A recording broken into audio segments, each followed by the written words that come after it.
Hello guys, today we are going to teach subject agriculture microbiology chapter number 8 microbes as a biocontrol agent. आजच्या तासिकेला आपण जैविक कीड नियंत्रण या प्रकरणाचा अभ्यास करणार. First one is microbes as a biocontrol agent. जे काही सूक्ष्मजीव जे आहेत ते जैविक कीड नियंत्रणासाठी वापरतात. त्यामध्ये सुरुवातीला बघूयात बायोकंट्रोल और biological control of plant disease and insect paste donates deliberate use of one organism to eliminate or control of another organism. एका मायक्रो ऑर्गॅनिझमचा यूज वापर करायचा आहे कशासाठी? Control of another micro organism. जो डिसीज स्प्रेड मायक्रो ऑर्गॅनिझम जो आहे तो control करण्यासाठी जैव कीड नियंत्रण त्या ठिकाणी यूज करायचं आहे. तर some scientist give its opinion about the bio control agent. First one is Baker and Cook in 1983 defined biological control as the reduction of amount of inoculum or disease producing activity of a pathogen achieved by one or more organism other than man.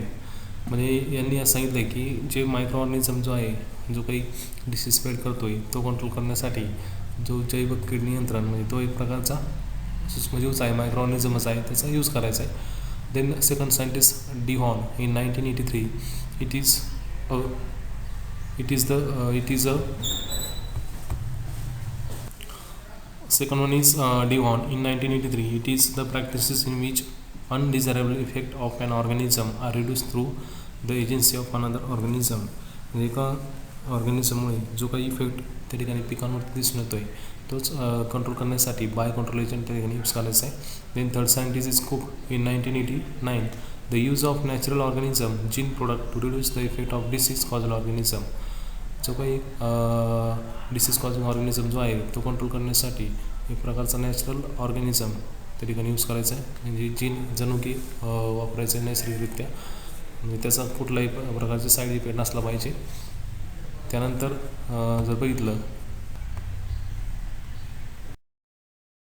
Then next slide is concept and approaches of bio control agent. Biological कंट्रोलचं आहे किंवा bio control एजंटचे आहे त्याचे काही concept आहेत, काही approaches आहेत. त्यामध्ये सुरुवातीला आहे the most 3 common approaches of bio control agent of plant disease are. First one is reduction of inoculum density, second is protection of host surface, third one is cross protection and induce resistance. त्यामध्ये first बघूयात reduction of inoculum density. Reduction म्हणजे जे काही रोग प्रतिबंधक असं त्याला म्हणता येईल किंवा प्रतिकार करण्याची काही डेन्सिटी आहे कॉजल ऑर्गॅनिझमची जी काही घनता जे वाढते जे स्प्रेड होतात ते कंट्रोल करण्यासाठी त्या ठिकाणी बायो कंट्रोल एजंट ते वापरलं जातं. त्यामध्ये inoculum density of the pathogen can be reduced by destruction of propagules, prevention of inoculum formation, displacing of pathogen from food. Example spores of fungi and फ्युझेरियम.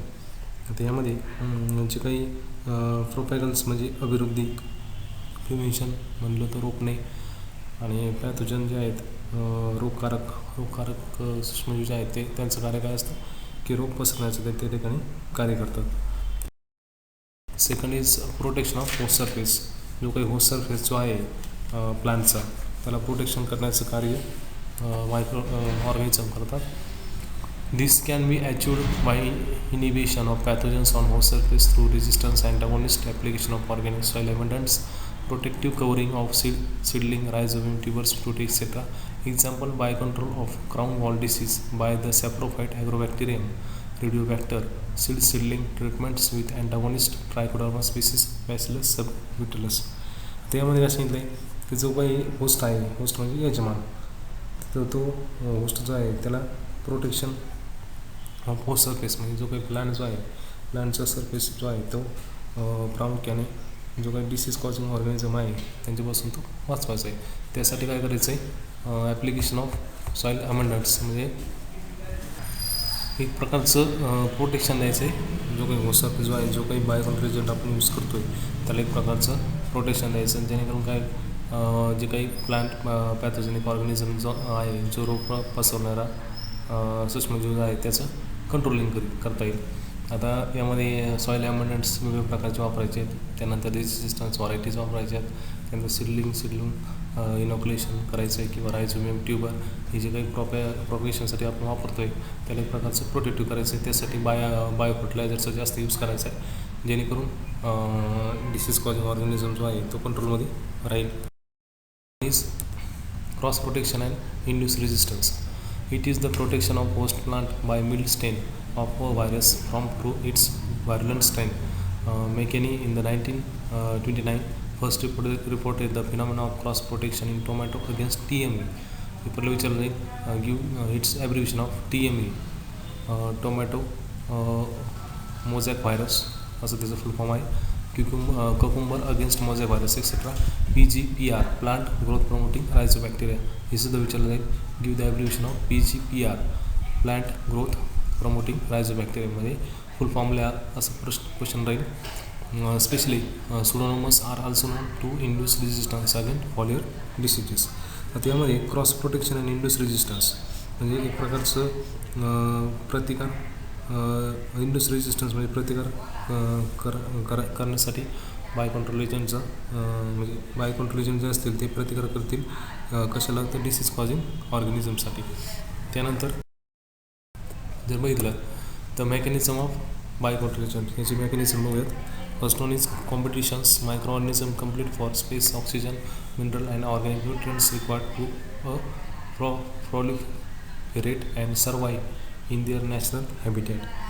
आता मायक्रो ऑर्गॅनिझम जे असतात त्यांना त्यांचं life cycle पूर्ण करण्यासाठी जागा लागते, ऑक्सिजनची गरज असते, त्यानंतर जे वेगवेगळ्या प्रकारचे न्यूट्रिएंट्स जे आहेत त्यांची आवश्यकता आहे आणि survive in their natural habitat. त्यांचं नेचर जे आहे ते प्रामुख्याने सर्वाइव्ह असतं म्हणजे ते त्या प्लांटवरती फिरत असतात आणि त्याच्यामध्येच काय होते कॉम्पिटिशन निर्माण होते.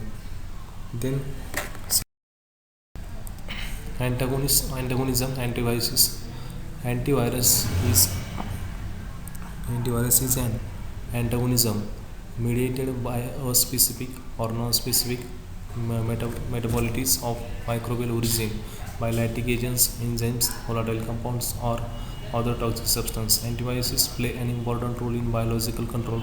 Various chemical implicated role in biological control. First one is antiviruses, second one is volatile substance. Antiviruses, these are the organic compounds of low molecular weight produced by out of organism which kill other organism.